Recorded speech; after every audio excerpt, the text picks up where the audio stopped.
Hello everyone, we're back sa ating pong mentoring online. At this week, ang ating magiging topic is youthful spirit like Caleb. Yan ang magiging pag-uusapan natin, youthful spirit. What is a youthful spirit? Ilang taon ka na, whether you are 17 or 70, this mentoring message is for you. It's for everyone. So pag-uusapan natin, youthful spirit. Ano ba yung youthful spirit?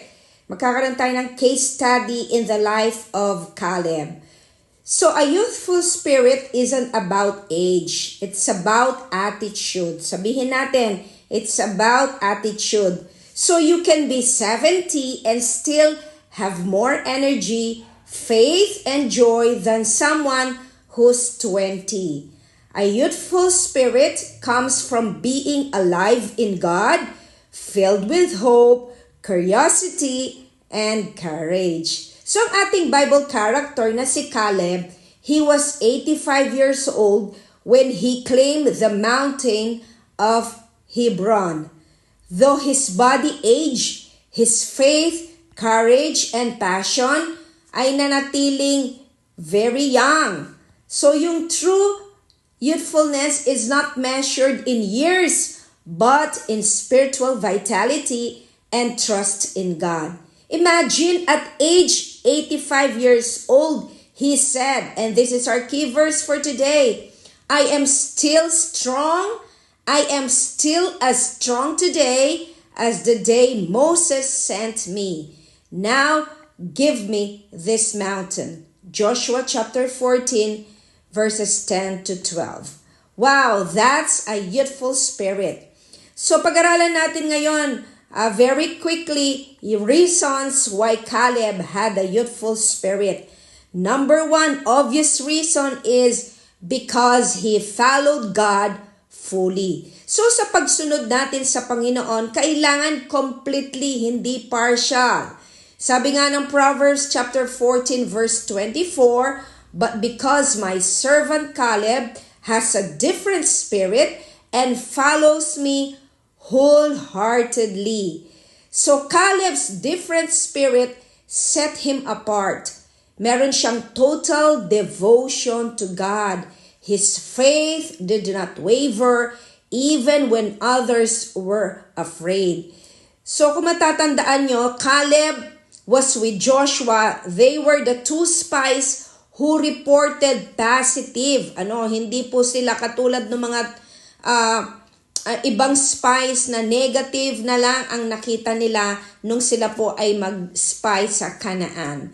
So, wholehearted obedience keeps your heart young and strong. And number two reason, a youthful spirit doesn't focus on obstacles, but focuses on what God can do through you. So, makikita natin, there were giants nga. Totoo, there were giants in Canaan. Pero hindi yun ang pinansin po ni Caleb, maging po ni Joshua. So, number three, Caleb did not lose his fire. Kailangan ito yung attitude na dapat i-maintain ng bawat isa sa atin.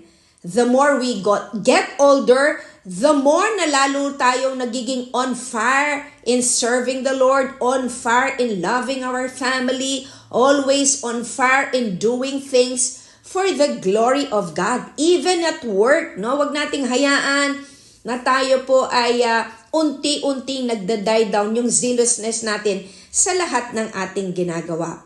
Sabi nga ng Joshua 14:12, now give me this mountain. So Caleb did not retire. He never retired, but he refired. Amen? Yung kanyang zealousness, sabi niya, now give me this mountain. Imagine at 85 years old, meron pa siyang big dreams to chase and battles to fight for the glory of God. So a youthful spirit refuses to settle for comfort when there is still kingdom work to do. So don't lose your zealousness. Don't lose your fire for God. Ask God for new mountains even in latter seasons of your life. Kaya nga po sa paglilingkod sa Panginoon, in sharing the gospel, in doing good works, in learning, in studying, in learning new skills, in engaging to whatever curricular activities, kailangan nandun pa rin yung ating pong zealousness. So mag-reflect muna tayo. My question for you today is, do you still have the fire of faith that you once had? What obstacle naman is God calling you to overcome today?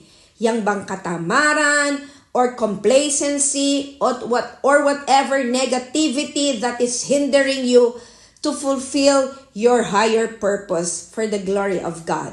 So how can you follow God with the same youthful spirit Caleb had? Never be lacking in zeal, but keep your spiritual fervor. Sabi nga ng Romans chapter 12, verse 11. And if I may add, when we first come to Christ, there's foreign excitement, but over time, life can cool that flame. So God wants to keep our fire burning, to serve, to love, and worship with joy and zeal like Caleb. Youthful spirit. Whether you are 17 or 70, this message is for you today. God bless everyone.